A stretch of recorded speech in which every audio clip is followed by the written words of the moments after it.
위에 성령으로 충만케 해주셔서 오늘 또 전하는 자의 입술에도 기름을 부어주시고 오늘 이 자리에 주의 성령께서 온전히 주관하여 주셔서 모든 하나님의 살아계신 말씀을 우리가 전파하고 나눌 때에 하나님 영이요 생명이 되는 이 시간이 되게 하여 주시옵소서. 감사드리오며 예수님의 귀하신 이름으로 기도하옵나이다. 아멘. 할렐루야. 자, 오늘은 우리가 우리 구원의 소망에 대한 부분을 좀 더 자세히 우리가 나누고자 합니다. 우리가 부활 생명을 얻을 것입니다. 할렐루야. 그래서 부활절은 1년에 한 번 오고 땡이 아니라 1년에 한 번만 이제 성대하게 부활절 행사를 해야 되는 것이 아니라 날마다 부활을 우리는 경험하고 부활을 바라보고 또 부활 생명을 경험하면서 살아가는 우리 삶이 되기를 원하시는 줄로 믿습니다. 우리 마태복음 25장 우리 지난 시간에 우리가 나눴는데요. 그래서 여기 두 가지의 운명이 이렇게 나눠지는 것을 볼 수 있습니다. 한 편은 창세로부터 너희를 위하여 예비된 나라를 상속받으라 하는 이 의인들의 반열이 있고요. 여기서 보면은 창세로부터 우리를 위하여 예비된 킹덤, 예비된 나라라는 것입니다. 할렐루야. 거기에 우리가 들어가는 것입니다. 예비됐다는 거예요. 하나님이 어느 날 갑자기 하신 것이 아니라 창세로부터 예비되어진 그 나라다. 자, 근데 또한 불의의 운명은 뭡니까? 마귀와 그 사자들을 위하여 예비된 영원한 불에 들어가라. 자, 여기서 보면은 이 영원한 불못, 여러 가지 이제 표현 조금씩 다르지만 이 영원한 불이라고 하는 것은 누구를 위해서 예비된 겁니까? 우리를 위해서 예비된 게 아니죠. 마귀와 그 사자들을 위해서 예비된 것입니다.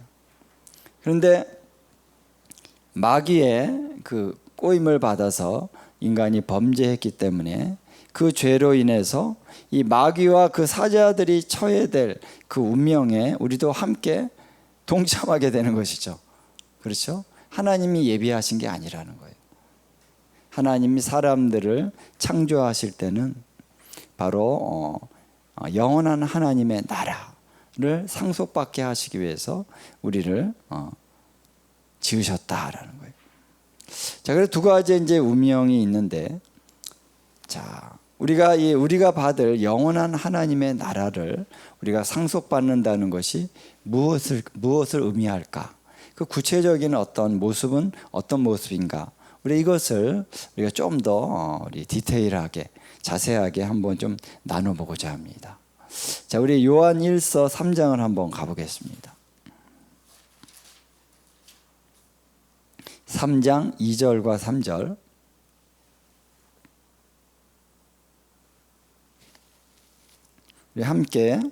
우리 합독해 보도록 하겠습니다. 3장 2절 3절 시작. 사랑하는 자들아, 우리가 지금은 하나님의 자녀라. 장래에 어떻게 될지는 아직 나타나지 아니하였으나 그가 나타나시면 우리가 그와 같을 줄을 아는 것은 그의 참모습 그대로 볼 것이기 때문이니 주를 향하여 이 소망을 가진 자마다 그의 깨끗하심과 같이 자기를 깨끗하게 하느니라. 아멘. 자, 우리 말씀을 한번 보면요, 사랑하는 자들아, 사랑하는 자들입니다. 할렐루야. 사랑받기 위해 태어났습니다. 예. 우리가 지금은 하나님의 자녀라. 지금 현재적으로 우리는 하나님의 자녀입니다. 할렐루야. 하나님의 자녀가 되는 것이 아니라 하나님의 자녀다라는 거예요. 현재적으로. 그러나 이제 장래에 어떠한 약속의 어떤 말씀이 있다는 거예요. 약속된 부분이 있다는 것입니다. 그건 뭐냐면은 그가 나타나시리라. 바로 예수 그리스도께서 하나님의 영광으로 나타나실 때가 장래에 있다라는 것이죠. 그래서 우리의 신앙은 우리 현재적으로 우리가 잘 살고 멋있게 살고 축복을 받기 위해서 신앙생활하는 것이 절대 아니죠. 우리의 소망은 장래에 오는 것입니다. 장래에 그 영광으로 주님이 나타나실 때가 되면은 우리가 그와 같을 줄을 아는 것은 우리가 그분과 같이 된다는 거예요. 할렐루야. 그래서 우리가 어떻게 그것이 어떻게 이루어지는 것이냐라고 했을 때는 그의 참모습을 그대로 볼 것이기 때문이다. 할렐루야. 자, 그분과 같이 우리가 되는 것, 그분과 같이 되기 위해서는 그분을 그대로 봐야 된다는 것이죠. 그래서 영적인 원리는 뭐냐면요, 영광의 원리는 그 영광을 볼 때 우리가 그와 같이 변화된다는 거예요. 할렐루야. 봐야만 된다는 거예요. 바라봄의 법칙. 우리가 뭘 바라봐야 되겠습니까? 하나님을 바라보면 하나님을 닮아가는 차원으로 변화가 되는데, 세상적인 거를 보면 어떻게 됩니까? 세상적인 거를 닮아가는 것이죠. 그래서 우리가 누구를 바라보느냐, 무엇을 바라보느냐가 중요합니다. 바라봄의 법칙 많이 들어보셨죠? 바라봄의 법칙. 그래서 그런데 우리가 지금 우리 주님을 바라보는 것은 물론 성령 안에서 큰 은혜를 받고 어떨 때는 너무나 놀라운 것을 보지만, 그러나 우리가 지금 보는 거는요, 어떤 작은 부분이라는 거예요. 주님의 그 충만함의 분량에 비하면 지금은 일부라는 것입니다. 지금도 우리가 변화되어져야 됩니다. 그렇지만 그날에 우리가 주님을 얼굴과 얼굴을 맞대고 완전한 차원에서 주님을 볼 때 우리는 그와 같은 형상으로 변화가 되는 영광스러운 변화의 때가 올 것이다 라는 거예요. 할렐루야. 그게 무엇이냐면요, 소망이라는 것입니다. 소망. 그래서 이 소망을 가진 자마다, 그렇죠? 소망이. 성경은 항상 이 소망, 하나님을 향한 소망이 뭐냐면요, 이거예요. 내가 예수님 믿으면은 돈 좀 많이 벌게 해주실까? 이런 게 아니라는 거예요. 건강을 주실까? 이런 거를 성경이 얘기하는 것이 아닙니다. 물론 그것도 소망이죠. 예. 내가 하나님 믿고 열심히 기도해서 하나님 응답하시면은, 우리 좀 이 단칸방을 좀 면할 수 있을까? 좋습니다. 기도해. 너무 아름다운 거죠. 예. 우리 아버지께 기도하는 것입니다. 그것이 소망이 될 수가 있어요. 그러나 성경이 어쨌든 말씀하시는 소망은 그 차원이 아니라는 거예요. 그 정도가 아니라는 것입니다. 그거는 진짜 세 발의 피, 요걸 주시는 거예요. 조금을 주시는 거예요. 하나님이 주기 원하시는 건 뭡니까? 영광. 우리가 영광에서 영광으로 변화되는 그날에 하나님 우리에게 주시는 그 유업, 그것이 우리의 소망이다. 할렐루야. 그것이 얼마나 놀라운 것인가. 우리가 잘 모르기 때문에 그런가 비요. 그러겠지 뭐. 이 정도 우리가 좀 담담할 수 있습니다만, 우리 성령님께서 어떤 그 차원을 우리에게 계시해 주시고 우리 눈을 열어 주실 때는 우리가 놀라고 감격하고 그리고 갈망하게 되는 것이죠. 그날의 주님, 내가 그 유업을, 그날의 그 소망을 내가 붙들겠습니다. 그런 것입니다. 그래서 그 소망이 장차올 그 영광이죠. 그 장차올 영광을 얻을 소망이 너무나 크기 때문에 현재의 고난과 어떻게 해요? 비교할 수 없도다. 고난이 얼마나 극심하든지 그거를 훨씬 더 뛰어넘을 수 있는, 할렐루야, 넉넉하게 이겨내고 극복할 수 있는 그 정도의 차원이다라는 거예요. 할렐루야. 그래서 성경은 우리에게 이 소망을 얘기하고 있다라는 것입니다.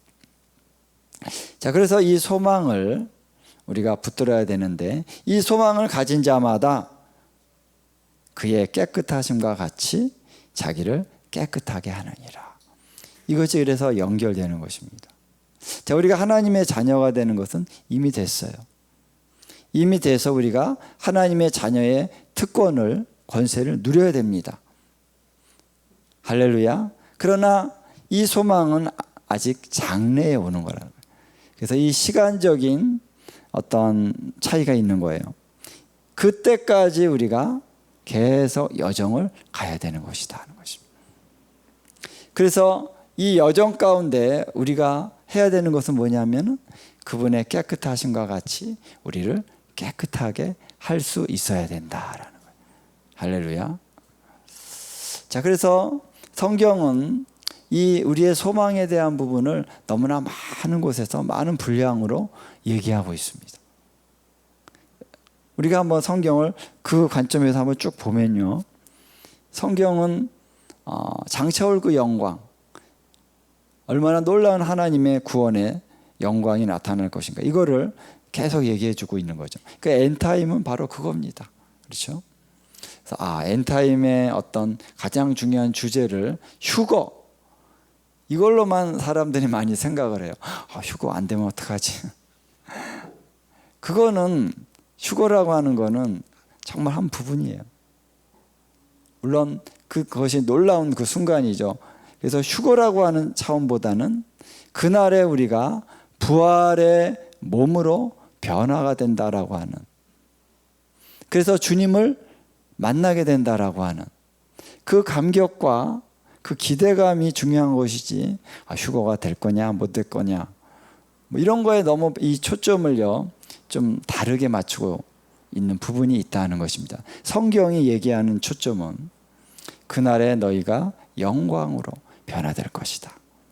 그러므로 깨끗하게, 자신을 깨끗하게 해라. 물론 이제 휴거를 얘기하는 분들이 깨끗하고 정결한 삶을 살아야 된다 강조를 하죠.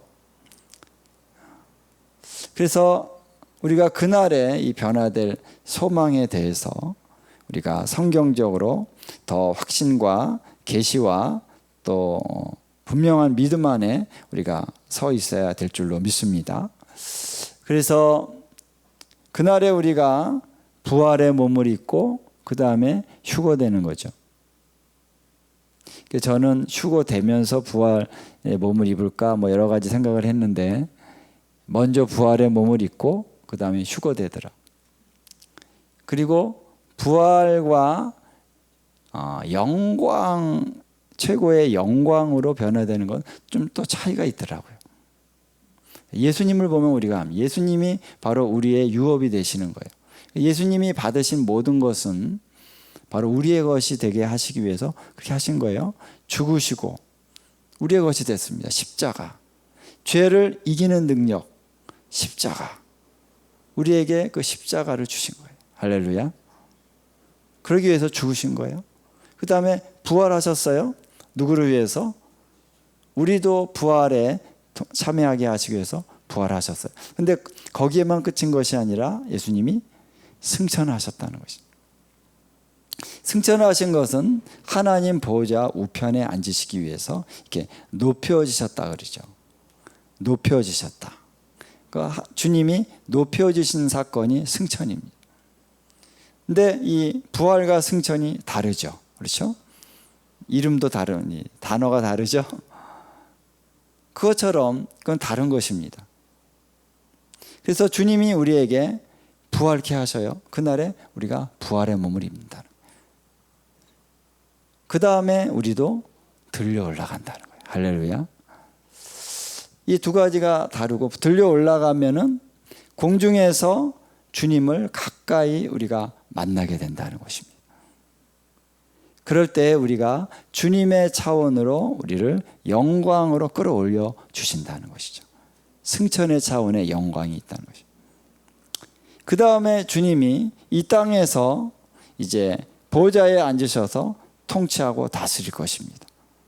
거기에 우리가 함께 동참하게 되는, 할렐루야.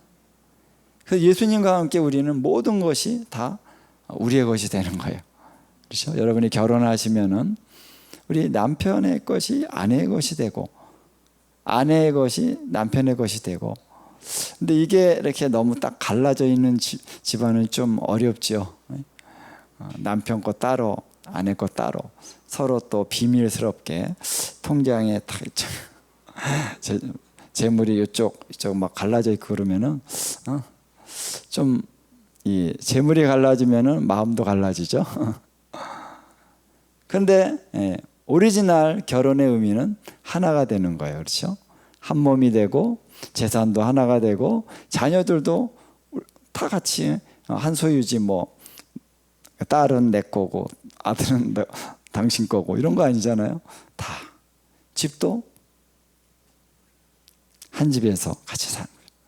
그것처럼 이제 우리가 주님 앞에 이제 휴거돼서 올라가면은 데살로니가 전서 4장에 보니까 그러므로 이제 그 후에 우리가 주와 항상 함께 있으리라 그랬습니다. 휴거돼서 공중에서 주님을 맞이하고 주님과 함께 있기 시작하면서 항상 주님과 함께 있으리라 그랬어요. 자, 그래서 그것이 놀라운 우리 주님의 약속의 소망인 것입니다. 자, 그러면 우리가 부활의 몸을 입는다라고 하는 것부터 우리가 한번 좀 살펴보십시다. 고린도전서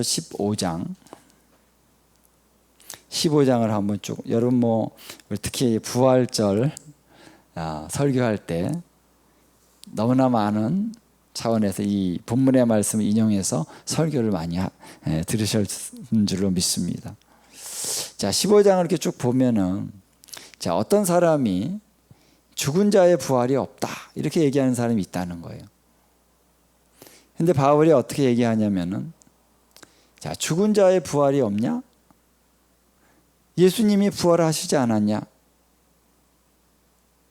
예수님의 부활을 본 사람이 엄청 많다는 거예요. 그렇죠? 예수님의 제자도 봤고 나도 만났고 또 이제 500여 형제가 일시에 예수님의 부활을 봤다. 예수님의 부활을 아니라고 누가 말할 수 있겠느냐? 너무나도 분명한 증거들이 많은데, 이제 그렇게 얘기하면서, 자, 예수님의 부활도 만약에 죽은 자의 부활이 없다면, 부활이라고 하는 것 자체가 없다면 예수님도 부활하지 못했다. 이렇게 이제 논증을 하는 겁니다.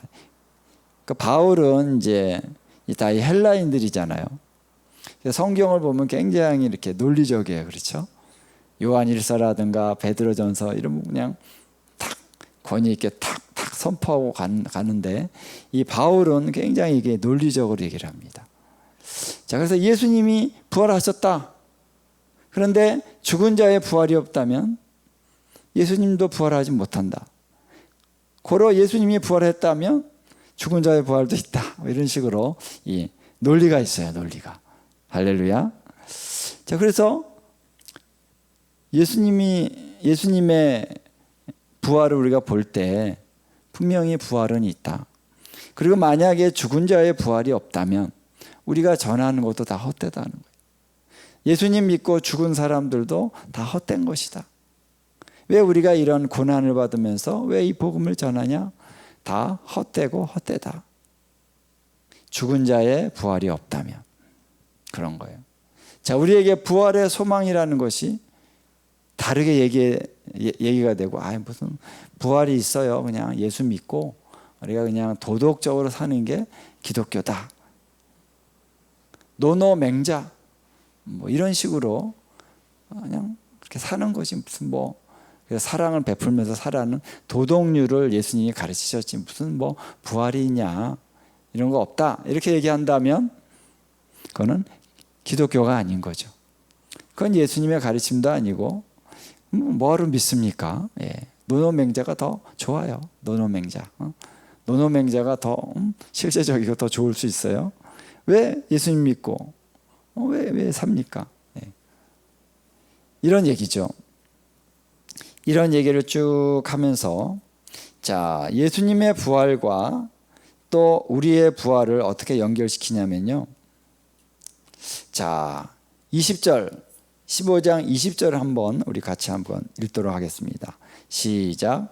그러나 이제 그리스도께서 죽은 자 가운데서 다시 살아나사 잠자는 자들의 첫 열매가 되셨도다. 좀 더 구체적으로 얘기하는 거예요. 자, 예수님의 부활은 뭐냐면요, 첫 열매다라는 거예요. 자, 여러분, 열매가 열리는 거 보셨습니까? 옛날에 우리 집에 포도나무가 있었어요. 제가 어릴 때 포도나무가 있었는데 아주 작아요. 지금 요즘은 굵게 나오는데, 근데 포도나무에 포도가 이렇게 조금 이제 이렇게 나기 시작하면 우리가 어떻게 생각할 수 있습니까? 첫 열매. 두 번째, 세 번째, 네 번째 열매가 맺혀질 것이다라고 우리가 알 수 있는 거죠. 그래서 첫 열매가 중요한 거예요. 첫 열매가 맺혀지지 않고 두 번째, 세 번째 열매가 맺혀질 수 없는 거죠. 그렇죠? 그래서 예수님은 첫 열매가 되셨다. 자, 그렇기 때문에 죽은 자의 부활도 한 사람 예수님으로부터 시작이 되는 것이다 라는 거예요. 그래서 그 얘기를 쭉 하고 나서 23절에 그러나 각각 자기의 차례대로 되리니, 차례가 있다는 거예요. 첫 열매, 먼저는 그리스도께서 첫 열매가 되시고, 23절, 자, 함께 읽겠습니다. 23절, 24절까지 읽겠습니다. 시작. 그러나 각각 자기 차례대로 되리니 먼저는 첫 열매인 그리스도요, 다음에는 그가 강림하실 때에 그리스도에게 속한 자요, 그 후에는 마지막이니 그가 모든 통치와 모든 권세와 능력을 멸하시고 나라를 아버지 하나님께 바칠 때라. 아멘. 자, 여기 보면은 순서가 있다는 거예요. 첫 열매는 그리스도요, 그 다음은 그가 강림하실 때에 그리스도에게 속한 자요. 할렐루야. 언제 부활이 일어난다는 거예요? 그분이 강림하실 때. 그래서 강림하신다는 거는 내려오신다는 거죠. 하늘에서 이 땅으로 내려오신다는 거예요. 그래서 그분이 하늘로부터 내려오실 때 그리스도에게 속한 자, 그들이 바로 부활의 두 번째 열매가 된다는 것이죠. 여기에 우리가 속해야 되는 것입니다. 할렐루야. 그렇죠? 예. 여기에 우리가 속해야 되는 거예요. 근데 이때가 언제라고 얘기합니까? 강림하실 때. 그래서 구체적으로 나오죠. 데살로니가 전서에 구체적으로 나오죠. 그가 강림하실 때 죽은 자들이 먼저 살아나고, 이게 부활입니다. 우리 살아남은 자들도 함께, 그들과 함께, 이제 데살로니가 전서에는 살아남은 자들이 뭐 부활의 몸을 입는다 이런 얘기는 없는데, 어쨌든 부활의 몸을 입고 그 다음에 함께 끌어올려서 공중에서 주를 맞이할 것이다, 이렇게 얘기를 하고 있죠. 그래서 강림하실 때 이 사건이 일어난다. 이해되시죠? 예. 그런데 이제 세 번째가 있다는 거예요. 세 번째라기보다는 마지막이 있다는 거예요. 첫 번째, 또 두 번째, 세 번째라고 얘기할 것 같은데 세 번째가 아니라 마지막이니. 그렇죠? 그래서 아담도 그렇게 얘기를 해요. 첫째 아담과 두 번째 아담이라기보다는 마지막 아담이 더 이상 없다는 것입니다. 첫 번째 첫사람과 마지막 사람. 그래서 강림도 첫 번째와 두 번째와 마지막, 아니 부활도 마지막 부활이 있다. 그래서 24절에 그 후에는 마지막이니, 마지막이라는 게 나오죠. 그렇죠? 그가 모든 통치와 권세와 능력을 멸하시고 나라를 아버지 하나님께 바칠 때라. 자, 요한계시록을 보면은 분명합니다. 예수님이 강림하여 오셔서 천년간 통치를 하시는 거예요. 그때는 예수님이 보좌에 앉으셔서 통치하십니다. 이 땅에서. 그런데 이제 천년이 지나고 나서는 이 모든 권세와 능력을 다 멸하시고 나서 이제 1000년이 지나면서 마지막 심판까지 그리스도께서 하시는 거예요. 백보자 심판, 크고 흰 보자 심판에서 그리스도께서 모든 심판을 다 하신 다음에 그 다음에 이제 이 킹덤, 나라를 아버지께 다시 드리게 됩니다. 그래서 이제 이 보좌라고 하는 것을 여러분 좀 이렇게 주의 깊게 성경을 쭉 보면요. 여러분 이제 이렇게 성경을 볼 때 이렇게 구약과 신약을 쫙 관통을 하면서 쫙 보면은 이제 신학교에서도 요즘에는 옛날에는 이제 조직 신학이라 그래가지고 어떤 주제 이렇게 주제별로 많이 가르치는 것을 했는데 요즘은 이제 성경 신학이라 그래가지고요. 구약 신학, 우리 전도사님 다니고 있나요? 아니면 졸업을 하셨나요? 신학교 졸업하셨죠. 예. 구약 신학이 있고 신약 신학이 있어요.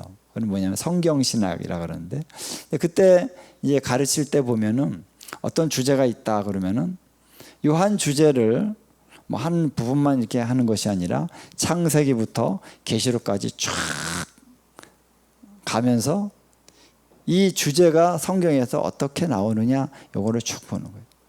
뭐 가장 중요한 이제 주제 중에 하나는 이제 킹덤이죠.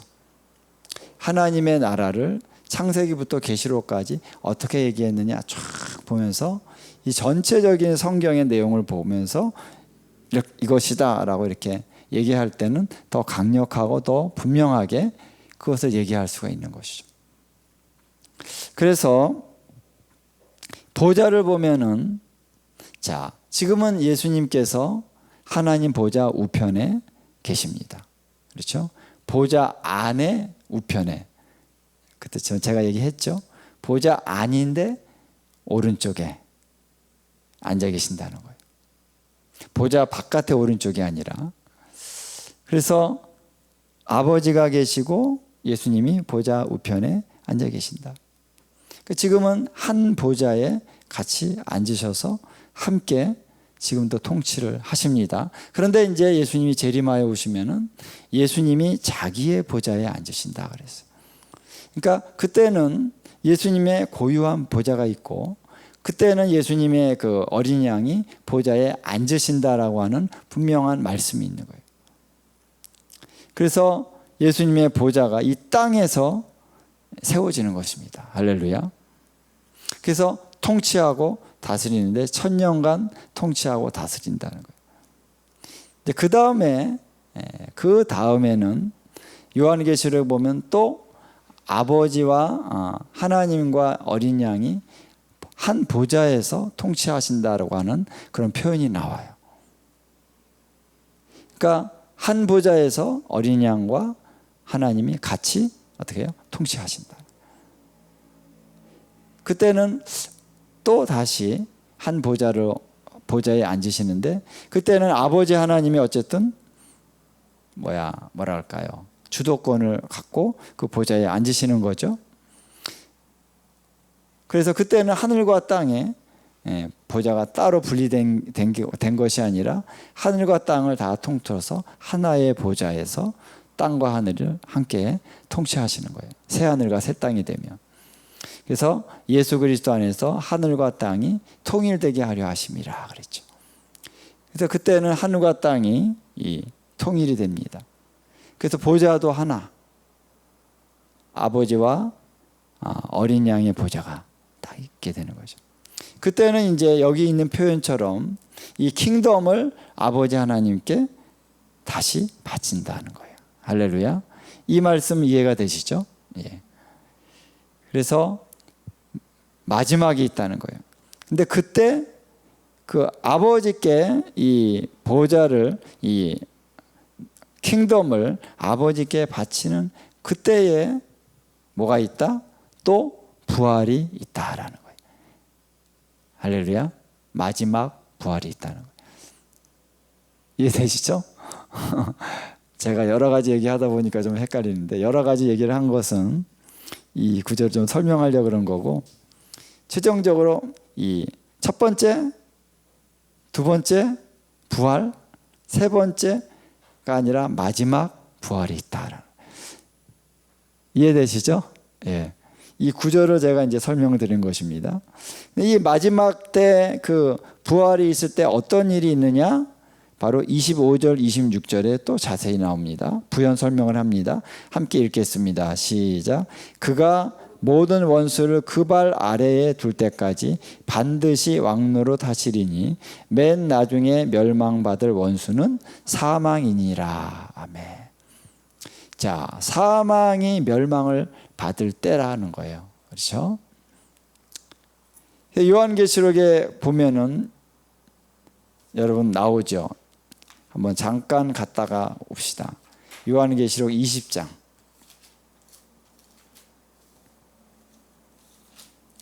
요한계시록 20장 14절.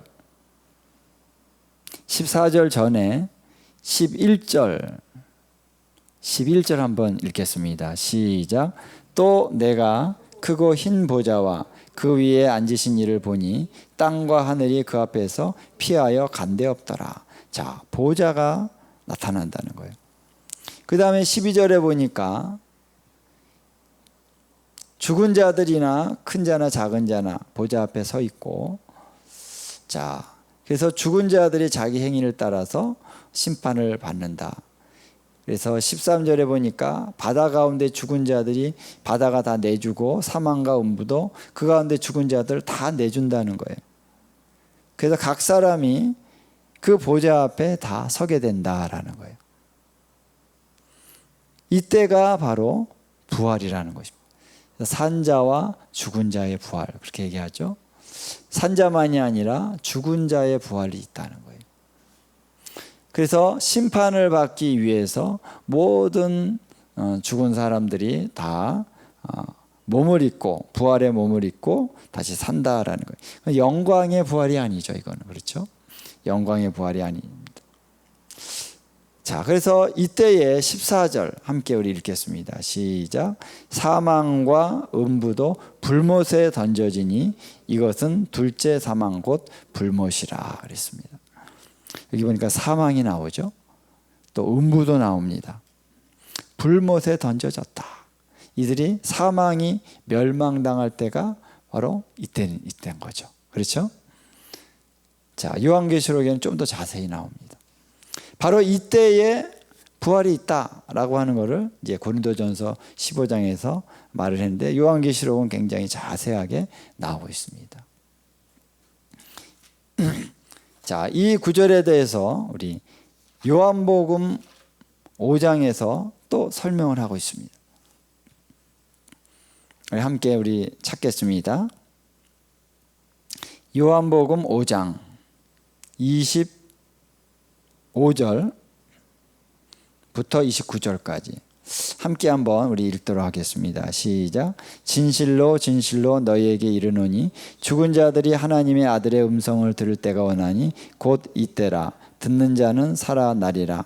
아버지께서 자기 속에 생명이 있음같이 아들에게도 생명을 주어 그 속에 있게 하셨고 또 인자됨으로 말미암아 심판하는 권세를 주셨느니라. 이를 놀랍게 여기지 말라. 무덤 속에 있는 자가 다 그의 음성을 들을 때가 오나니 선한 일을 행하는 자는 생명의 부활로 악한 일을 행한 자는 심판의 부활로 나오리라. 할렐루야. 자, 아버지께서 심판을 누구에게 맡겼다고요? 아들 예수님에게 맡겼다. 그래서 무덤 속에 있는 자가 다 그의 음성을 들을 때가 오나니 선한 일을 행한 자뿐만 아니라 악한 일을 행한 자도 다 그 음성을 듣고 어떻게 해요? 다 부활한다는 거예요. 그래서 선한 일을 행한 자는 생명의 부활, 악한 일을 행한 자는 심판의 부활로 나오리라. 자, 이 말씀이 얼마나 참 이 스케일이 큽니까? 그렇죠? 이 요한복음 5장에 있는 말씀이 이 고린도전서 15장 그리고 요한계시록 20장 이 말씀들을 쭉 연결해 보면은 마지막 때 그 부활이 어떻게 이루어질 것인가 우리가 알 수가 있죠. 그리고 심판이 있다는 거예요. 심판이 있을 때 또 마지막 부활이 있다. 그리고 그때 사망이 멸망을 당할 것이다. 영원한 불못에 던져질 것이다 라는 것입니다. 할렐루야. 자, 고린도전서 15장으로 다시 한번 가겠습니다. 자, 그래서 이 말씀 이제 여러분들이 고린도전서 15장의 말씀 이해가 되시죠? 자, 그래서 이제 바울이 쭉 34절까지는 그런 얘기하는 거예요. 이 부활이 있기 때문에 나는 날마다 죽노라. 그래서 믿음으로 내가 살고 복음을 전하고 깨어서 우리는 이 부활이 있기 때문에 우리가 깨어서 죄를 짓지 않고 하나님 앞에 정결하게 살아야 된다. 이런 얘기들을 쭉 하고 있는 것입니다. 자, 그런데 이제 35절부터는 이제 이런 얘기를 합니다. 그러면 어떠한 몸으로 부활하는 것이냐? 자, 35절에 죽은 자들이 어떻게 다시 살아나며 어떠한 몸으로 오느냐? 이런 이제 질문을 한다는 거예요. 이거에 대해서 이제 답을 하는 것이 이제 쭉 길게 바울이 답을 하고 있는 거죠. 여기서 이제 바울이 이런 얘기를 하는 거예요. 36절 한번 읽겠습니다. 시작. 어리석은 자여, 내가 뿌리는 씨가 죽지 않으면 살아나지 못하겠고, 또 내가 뿌리는 것은 장래의 형체를 뿌리는 것이 아니요 다만 밀이나 다른 것의 알갱이 뿐이로되, 하나님 그 뜻대로 그에게 형체를 주시되 각 종자에게 형체를 주시느니라. 자, 그래서 이제 씨앗을 심는 비유를 하는 것입니다. 자, 씨앗을 밀을 딱 심으면은, 자, 밀이 이렇게 한 알의 밀이 땅에 떨어지면 죽죠. 썩어져서 죽고 그것이 싹이 나고 다시 이렇게 올라오는데, 처음 심었던 한 밀알과 똑같은 밀이 딱 올라와서 이렇게 한 알만 맺히는 게 아니잖아요. 그렇죠? 밀이 심어지면은 이제 이렇게 나무는 아니죠. 밀을 뭐라 그러죠? 하여튼 곡식, 곡식 그 뭐라 그래, 풀이라 그래야 되나? 하여튼 여기에 올라와 가지고 이제 열매가 맺혀지죠. 그래서 100배, 60배, 30배 뭐 이런 많은 열매를 맺고, 어떤 경우는 뭐 요즘에는 뭐 100배가 아니죠. 뭐 한 500배 뭐 이렇게 맺혀집니다. 하나 딱 심으면. 자, 그러니까 이렇게 어마어마하게 많은 열매들을 이제 확장해서 맺게 된다. 자, 그래서 이 한 알의 밀이 죽으면은 그 똑같이 다시 이렇게 살아나는 것이 아니라, 부활이라고 이제 볼 때 다른 걸로 살아난다라는 거예요. 그렇죠? 똑같은 걸로 살아날 거면 뭐하러 심습니까? 한 알 심어서 한 알 얻으려면 뭐하러 심습니까? 그렇죠? 근데 한 알 심으면 많은 열매를 맺는다. 이런 것처럼, 자, 39절에 육체도 다 같은 육체가 아니다라는 거예요. 우리의 육체가 사람의 육체도 있고, 짐승의 육체, 새의 육체도 있고, 물고기 육체도 있고, 또 우리의 그 형체가 하늘에 속한 형체가 있고, 40절에 땅에 속한 형체가 있으니 하늘에 속한 것에 영광이 따로 있고 땅에 속한 것에 영광이 따로 있다. 자, 우리가 이 땅에서 살고 있는 우리 사람이 얼마나 존귀합니까? 얼마나 아름답고 얼마나 놀랍습니까? 그렇죠?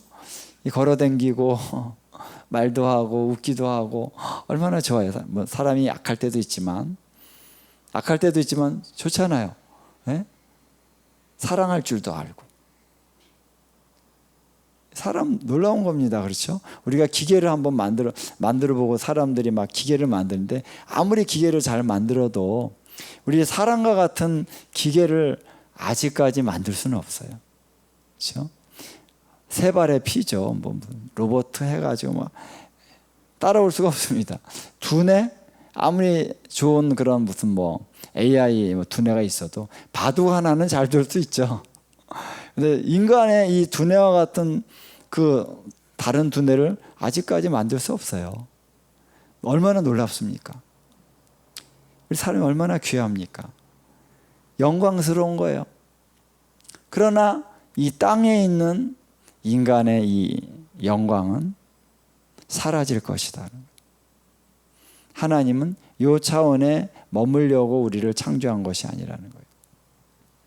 그래서 이 형체가 땅에 있는 형체가 있고 하늘의 형체가 있다는 거예요. 할렐루야.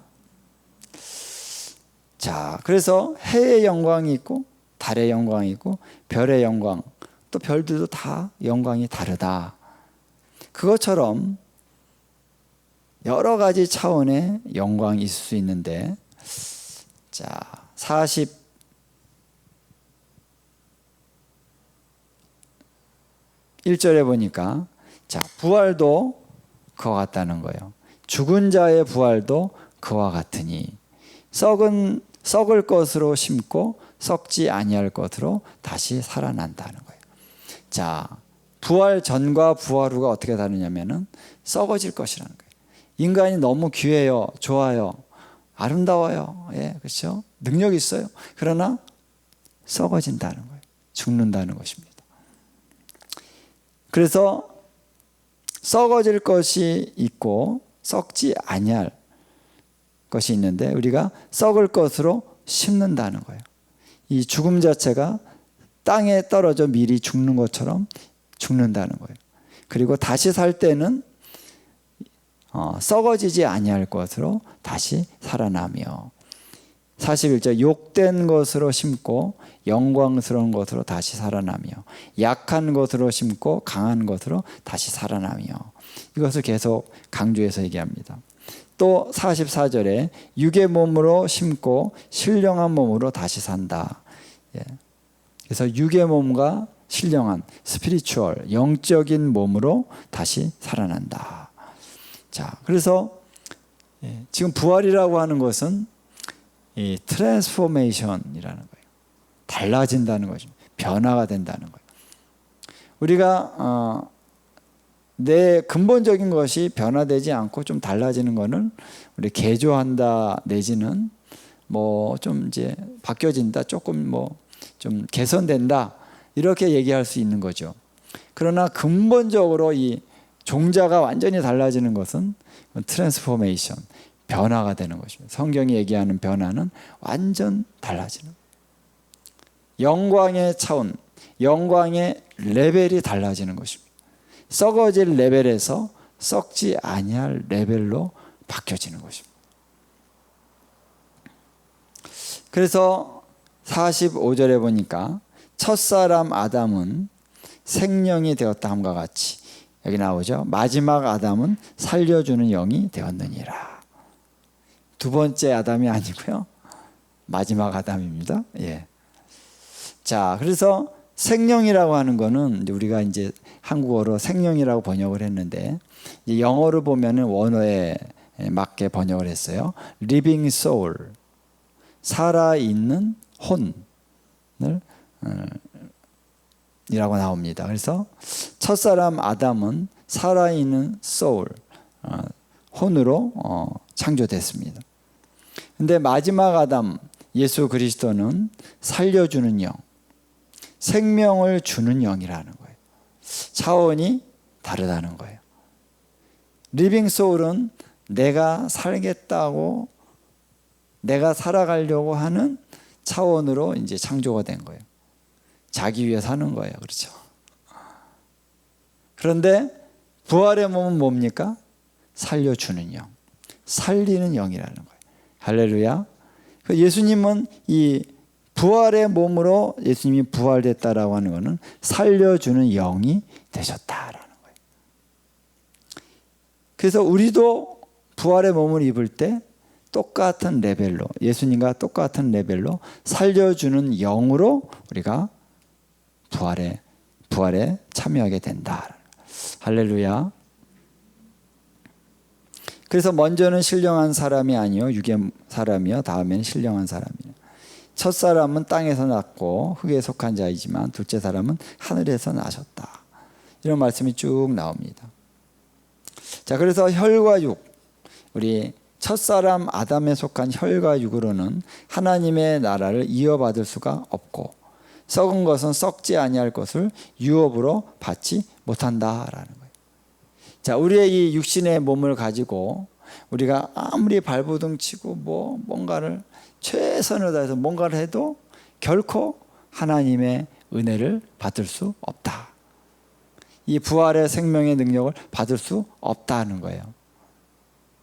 그렇죠? 레벨이 다르다는 거예요. 레벨이. 그거는 마치 개에게 막 가르치고 뭐 어쩌고 저쩌고, 그래, 이 개를 한번 사람으로 만들어 보자. 한번 평생을 한번 해보십시오. 개가 사람처럼 말을 하고 그러나 뭐 사람 말귀를 좀 알아들을 수는 있지만 개가 사람처럼 말하고 그럴 수 없잖아요. 그렇죠? 그렇게 하는 사람이 있다면 어리석은 사람이죠. 내 평생 내 목표, 이 개를 사람처럼 말하게 하는 존재를 만들어 볼 거야. 그래서 뻥뻥 짖으면 막 때리고, 야, 짖지 말라니까 말을 하라고. 걔가 몇 살이 좀 정년이죠? 20살인가? 예. 그러다 걔는 죽을 수밖에 없습니다. 더 빨리 죽을 수 있어요. 너무 학대를 받아가지고. 근데 그렇기 때문에 이 레벨이 다르다는 거는 지금 이 차원의 레벨로 아무리 노력을 해도 이쪽으로 올라갈 수 없다. 이 레벨이 올라가는 거는 하나님의 역사가 아니면은 될 수가 없는 것이죠. 자, 그런데 왜 주님이 우리를 더 높은 차원의 레벨로 끌어올리시려고 할까요? 그게 우리의 어떤 뭐랄까요? 그것이 왜 우리의 소망이 되는 것입니까? 우리의 삶의 목적이 되는 것입니까? 그거는요, 우리 하나님께서 당신과 정말 동등한 차원에서 교제할 수 있는 아들들을 만드시기 위해서 계획하신 것입니다. 창세전에. 그래서 영원히 에베소서에 나오죠. 하나님이 아들들을 예정하셨다. 그래서 하나님과 함께 동등하게 교제할 수 있는, 하나님의 레벨에서 함께 교제할 수 있는 아들들을 하나님이 창조하시기 위해서 창세전에 예정하신 것입니다. 할렐루야. 그래서 부활의 죽은 자의 부활은 뭐냐면 우리의 몸이 그분과 교제할 수 있는 수준으로 업그레이드 되는 그 차원인 것이. 그래서 부활의 몸을 입은 다음에 그 다음에 주님과 가까이 만나기 위해서 어떻게 해요? 휴거되는 것입니다. 부활의 몸을 입지 않고 주님의 영광을 봐도 몰라요. 주님의 그 아름다우심을 정확히 볼 수도 없고 그 영광에 완전히 압도돼 가지고 뭐 죽든가 아니면 소멸되든가 그럴 수밖에 없기 때문에 결혼식을 해야 되는데 예수님이 만나서 교제를 해야 되는데 부활의 몸 먼저 입혀 주신 다음에 그 다음에 끌어올리는 거죠. 그래서 그날에 우리가 정확하게 주님의 영광을 볼 수가 있는 것입니다. 지금은 볼 수가 없는 것 같아요. 그렇죠? 그날에 볼 수 있다 그랬으니까. 그래서 이것이 우리의 소망이다라는 것입니다. 그래서 이제 51절, 52절에 보면은 한번 다 같이 읽겠습니다. 시작. 보라, 내가 너희에게 비밀을 말하노니 우리가 다 잠잘 것이 아니요 마지막 나팔의 순식간에 호련이다 변화되리니 나팔 소리가 나매 죽은 자들이 썩지 아니할 것으로 다시 살아나고 우리도 변화되리라. 자, 여기 보면은 이제 이 고린도전서 15장은 부활에 대한 초점이기 때문에 휴거에 대해서는 언급이 없어요. 그렇죠? 끌려 올라간다 이런 표현은 나오지 않고 있습니다. 다만 변화된다 하는 이 차원에만 얘기를 하고 있죠. 왜냐하면 부활에 대한 얘기를 하고 있기 때문에. 자, 그래서 이것이 비밀이다 그런 거예요. 비밀. 내가 비밀을 말한다. 우리가 다 잠잘 것이 아니라 마지막 나팔의 순식간에 후련히 다 변화되는 자들이 있다라는 거예요. 할렐루야. 그래서 나팔 소리가 나면 마지막 나팔에 그 마지막 나팔의 순식간에 다 홀연히 변화된다. 이 마지막 나팔이 나오죠. 우리가 전에 제가 나눴죠. 이 마지막 나팔이 바로 요한계시록에 나오는 7번째 나팔이다 라고 하는 것을 우리가 그때 나눴습니다. 7째 나팔이 부러질 때 순식간에 홀연히, 그래서 순식간에 홀연이라고 하는 것의 그 의미는 이 부활의 몸으로 변화되는 것을 얘기한다고 볼 수 있어요. 우리가 이 자연적인 지금의 이 몸에서 변화되는데 조금 이제 영화 보면 나오잖아요. 조금 얼음이 좀 녹듯이 조금 이제 겨울왕국에서 이제 얼음이 순식간에 녹는데 얼음이 녹듯이 조금 변화되는 것이 아니라 어떻게 변화된다고요? 순식간에 홀연히 확 변화된다는 거예요. 예. 물론 그 전에 모든 준비의 과정이 있겠지만 변화되는 그 시간은 즉시. 그래서 이제 나팔 소리가 나자마자 즉시 이런 뜻이 아니고요. 제가 이제 성경을 볼 때 보면은, 왜냐하면 이제 부활의 몸을 입는데 순서가 있고 나팔 소리가 나면 무조건 착착착착 순식간에 되는 게 아닌 것을 볼 수가 있어요. 왜냐하면 나팔 소리가 나면 죽은 자들이 먼저 산다 그랬습니다. 죽은 자들이 먼저 살고, 이 먼저란 말은 어쨌든 이 시간 간격이 있다는 거예요. 그 다음에 우리 살아남은 자들도 변화되는데, 이 변화되는 이 속도가 순식간에 홀연이라는 거예요. 이해되시죠? 예. 그래서 나팔 소리가 나면 죽은 자들이 썩지 아니할 것으로 다시 살고 우리도 변화되리라. 그렇죠? 죽은 자들이 살고 우리도 변화되고, 그 다음에 데살로니가전서 4장에 보니까 우리가 함께 끌어올려지리라. 그래서 공중에서 주를 만나서 그 집회에, 그 모임에 참여하게 될 것이다. 그 모임이란 단어가 나와요. 그 모임에 참여하게 된다. 그래서 영원히 주님과 함께 있을 것이다 라는 것입니다. 자, 그래서 이 부활이라고 하는 것이 어떤 의미냐 보니까 이 이사야서 25장 18절에 보면은 그것을 인용하면서 이렇게 말하고 있습니다. 썩을 것이 썩지 아니할 것을 입는다 그랬습니다. 우리 썩을 몸이 썩지 아니할 것을, 그 부활의 몸을 입는다 이렇게 표현했고요. 죽을 것이 죽지 아니함을 입으리로다. 그래서 이 부활이라고 하는 것은 버리는 것이 아니라 입는 것이라는 거예요. 그래서 우리의 혼이 죽지 않는다 그러죠.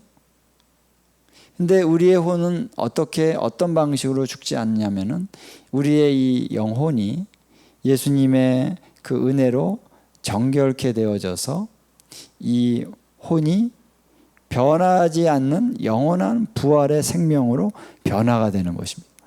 부활의 능력을 입어서 우리의 혼이 변화되는 거예요. 할렐루야. 그래서 지금과 같은 혼이 아니죠.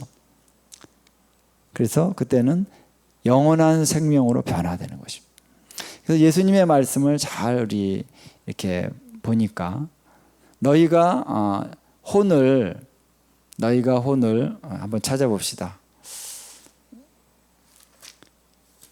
요한복음 12장 한번 보겠습니다.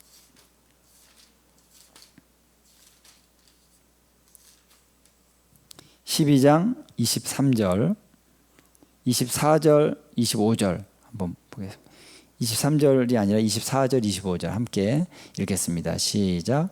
내가 진실로 너희에게 이르노니 한 알의 밀이 땅에 떨어져 죽지 아니하면 한 알 그대로 있고 죽으면 많은 열매를 맺느니라. 자기의 생명을 사랑하는 자는 잃어버릴 것이요 이 세상에서 자기 생명을 미워하는 자는 영생하도록 보존하리라. 여기 이제 한 알의 밀이 땅에 떨어져 죽을 때 많은 열매를 맺는다 말씀이 나오면서 자기 생명을 사랑한다. 이 생명이라는 말이 바로 혼입니다. 푸시케. 자기의 혼을 사랑하는 자는 어떻게 해요? 잃어버린다는 거예요. 그러면은 자기의 생명을 미워하는 자는 얻을 것이다. 이렇게 나와야 될 것 같은데 그 다음에 어떻게 나오죠? 이게 말이 똑같이 나오질 않아요. 이 세상에서 자기의 혼을 미워하는 자는 얻을 것이다가 아니라 어떻게 나와요? 영생하도록 보존하리라.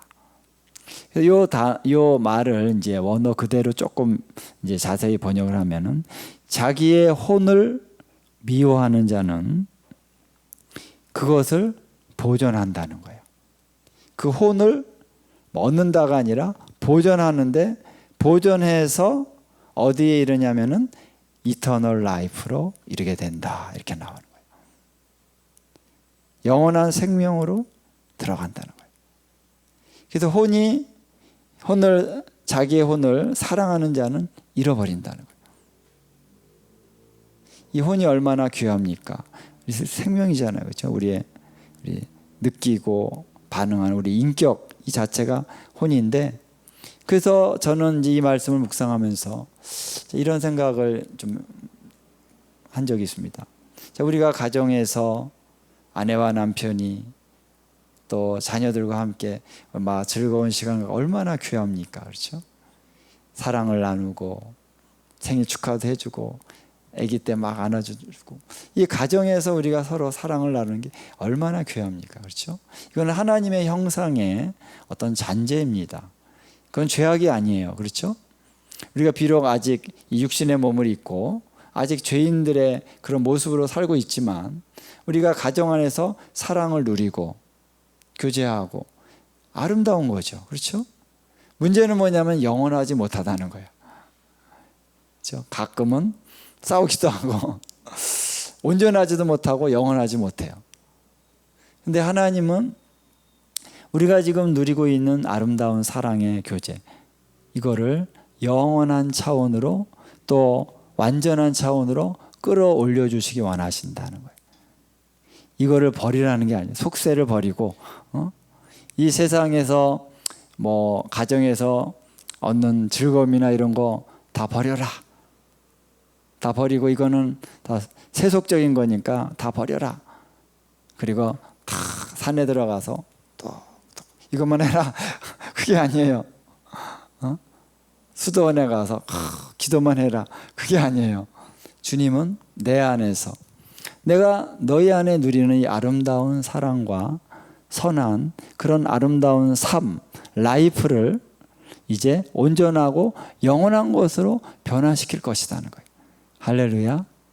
그 사랑을 온전하고 영원한 것으로 바꿔주리라. 너희의 혼을, 이 혼의 즐거움을 버리는 것이 아니라 이거를 온전케 하고 보존해서 영생으로 가게 할 것이다 하는 거예요. 할렐루야. 이 대한민국의 이 삶을, 우리 이 나라 왜 이렇게 부패했습니까? 이 속세를 빨리 버리고 나는 하늘로 올라가고 싶습니다. 그게 아니라 이 대한민국 얼마나 좋은 나라입니까? 물론 문제 많지만, 우리 대통령 문제 많지만 대통령 필요해요. 이 나라에 통치자가 있어야 돼요. 근데 주님이 오셔서 이 땅의 통치를 온전하고 영원한 것으로 바꾸어 주신다는 거예요. 할렐루야. 이 땅을 버려버려라. 저 하늘로 가서 그냥 이렇게 영으로만 살아가라. 이게 아니에요. 그렇죠? 이게 킹덤입니다. 하나님의 나라. 우리 한 목사님이 얼마나 강조하는 게 그겁니까? 그렇죠? 여러분은 뭐 이미 다 수긍하고 계신 줄로 믿습니다만, 그래서 이 땅의 모든 삶과 이 땅에서 이루어지는 통치와 이 땅에서 이루어지는 것이 완전하지 않기 때문에 죄악은 버려야 되지만, 하나님이 창조하신 이 처음의 창조의 그 모습의 아름다운 이 부분들을 주님이 이제 보존하시고 영원토록 영생하도록 하기를 원하시는데, 그러기 위해서는 어떻게 해요? 자기의 생명을 미워해야 된다. 이전 것을, 혼을 미워해야 되는 어떠한 역설적인 게 있다는 거예요. 왜? 이것은 어쨌든 좋아도 지나가야 되는 거예요. 그래서 우리가 혼을 위해서 살면 안 된다는 거예요. 혼을 위해서, 자기의 지금 갖고 있는 이 혼을 위해서 사는 것이 아니라 주님을 위해서 살면 이 혼도 보존돼서 영생으로 가게 된다는 거예요. 할렐루야. 그래서 주님을 사랑해야 되는 거예요. 우리의 혼을 미워해야 되는 것입니다. 그래서 혼을 위해 살지 않고 우리가, 그래서 진정한 믿음은 어쨌든 고난이 오고 이 아픔이 올 수밖에 없습니다. 우리의 혼을 우리가 미워해야 된다라고 하는 것이 이 혼을 막 이렇게 없애버리라 이런 것이 아니라 예수님을 위해서 살아야 된다. 그렇죠? 나보다 더 사랑하는 것은 내게 합당하지 않다. 그래서 우리는 전심으로 주님을 사랑하면서 살아야 돼요. 왜냐하면 새로운 생명은 뭐냐면은 우리가 받을 부활의 생명은 자기를 위해서 사는 그런 레벨이 아니라 어떤 레벨이라고요? 생명을 주는 레벨이라는 거예요. 할렐루야. 하나님의 나라는 무엇입니까? 하나님의 나라는 자기의 생명을 주는 사랑으로 살아가는 나라가 하나님의 나라다. 그래서 다른 거예요. 그래서 왜 계명을 지켜라? 왜 내가 너희를 사랑한 것처럼 사랑해라 라고 말씀하시냐면은 사랑해야 되니까 그래야지 뭐 내가 하나님 축복을 받고, 그게 아니라 하나님의 통치의 이 레벨의 원리가 뭐냐면은 사랑하면서 사는 거예요. 예수님은 지금 자기의 생명을 주시는 그 부활의 몸을 가지고 지금 존재하고 계시는 거예요. 통치하고 계십니다. 그래서 사랑을 줄 때 어떻게 해요? 생명이 충만해진다는 그런 찬양이 있죠. 자기를 줌으로써 영생을 얻게 하려 하심입니다. 미움이 있는 곳에 사랑을, 그렇죠? 근심이 있는 곳에 평화를. 그 프란체스코의 노래가 있잖아요. 마지막에 뭐냐면은 자기를 줌으로써 영생을 얻기 때문입니다. 이런 이제 고백을 하잖아요. 이게 뭘까? 자기를 줌으로써 뭘 영생을 얻는 게 무슨 말일까? 처음에는 도무지 그 말이 다가오질 않았습니다. 이해가 안 됐습니다. 왜냐하면 우리는 철저하게 자기를 위해서 살고 있기 때문에, 이 마인드가 너무나 굳어져 있기 때문에 지금 사람들은 어떻게 생각하냐면요. 다른 사람들이 다 죽든 말든 내가 살아야지. 내가 죽으면 다 끝인데. 이게 맞는 말인 것 같은데 굉장히 무서운 말인 거예요. 그렇죠? 근데 실제가 그런 게 아닙니다. 실제도 그런 게 아니에요. 내가 산다고 다른 사람 다 죽고 내가 산다고 그게 내가 사는 거냐? 아닌 거예요. 그렇죠? 내가 다른 사람 다 죽이고 나 혼자 산다. 삽니까? 살 수 없어요. 그래서 내가 다른 사람을 살리기 위해서 내가 죽을 때 내가 사는 거예요. 내가 삽니다. 그렇죠? 예수님이 자신을 주셨어요. 그런데 주님이 그를 지극히 높이사 모든 이름 위에 뛰어난 이름을 주셨어요. 마찬가지로 우리도 죽으려고 할 때, 주님을 사랑하고 사람들을 사랑하기 위해서 우리가 죽을 때 우리가 영원한 생명을 얻는다. 할렐루야. 그래서 썩지 아니할 것을 입는다. 그리고 또 다른 차원은 뭐냐면은 부활은 사망을 삼키는 것이다. 할렐루야. 사망을 물리치는 게 아니고요. 사망을 삼키는 거예요. 삼키는 정도는. 사망도 물고기가 뭘 딱 삼키면은, 물고기가 작은 물고기를 딱 삼키면 어떻게 됩니까? 작은 물고기가 큰 물고기에 들어와서 큰 물고기의 일부가 되는 거예요. 사망도 와가지고 소화가 돼가지고 생명으로 바뀌는 것입니다. 할렐루야. 생명은 이와 같이 능력이 있어요. 생명은 사망을 삼켜버려요. 그 여러분 그런 말씀 있잖아요. 너희가 선으로 악을 이기라. 악을 이길 때 악을 가지고 악을 이길 수가 없다는 거예요. 그래서 어떤 문제가 생길 때 내가 저 사람 막 나를 괴롭히는 사람이 있어요. 어떻게 이깁니까? 사랑으로 이기는 거예요. 그 사람이 나를 괴롭힐 때 그래 사랑해버리는 거예요. 내가 미안해 해주고 그래 그 사람이 나한테 악한 일을 했는데도 품어버리는 겁니다. 할렐루야. 그렇다고 물론 지혜 없이 아무렇게나 그냥 다 주라는 건 아니고요. 성령 안에서 그 사람을 품어 안을 때, 사랑할 때 그 미움을 정복합니다. 선한 것이 악한 것을 정복하는 거예요. 생명이 사망을 정복한다라는 거예요. 부활은 이런 것이라는 것입니다. 그렇죠? 부활은 생명을 주는 거라는 거예요. 그래서 생명을 주고 죽으시고 그 다음에 다시 부활을 얻었는데, 이때는 이 부활의 몸을 입으면은 주고 또 줘도 또 살아요. 죽지 않아요. 이전에는 내가 주려면 죽어야 되는데 한 번 통과하면은 그 다음에는 주고 또 줘도 안 죽어. 나는 더 살아. 저 사람도 살고 나도 살아요. 할렐루야. 그 차원이 부활의 능력입니다. 그래서 주는 것이 두렵지 않아요. 내가 희생하는 것이 두렵지 않아요. 내가 저 사람한테 다 내어주고 내가 모욕을 받고 심지어는 내가 죽음을 당하는 것도 두렵지 않아요. 왜? 부활의 생명이 왔기 때문에. 할렐루야. 다 주는 게 아깝지 않아요. 부활의 몸은 이런 레벨이라는 거예요. 할렐루야. 지금 현재는 우리가 기브앤테이크가 있습니다. 하려면은 내가 줘야만 거기서 오고, 또 하다못해 생명도 심어야 다시 나고, 주는 게 있어야 오는 게 있는데, 부활 생명으로 들어가면 그냥 주고 줘도 그냥 상관없어. 계속 줄 수 있어. 생명의 능력의 차원이, 그것이 바로 또 우리의 하나님의 영광의 차원이라고 믿습니다. 하나님의 영광의 차원. 그래서 우리가 하나님 레벨로 올라간 거예요.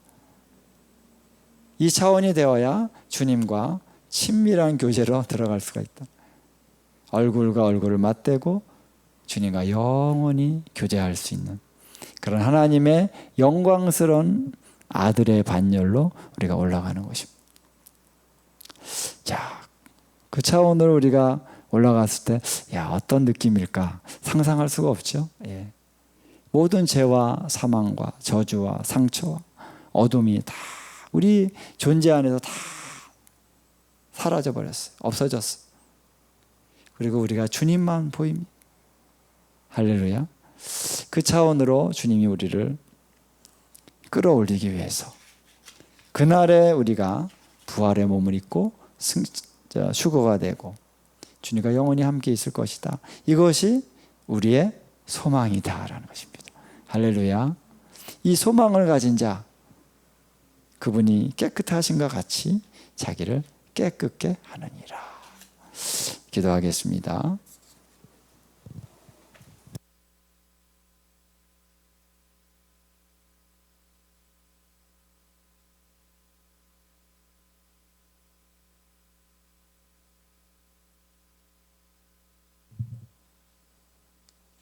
잠깐 우리가 이 시간 함께 좀 기도하도록 하겠습니다.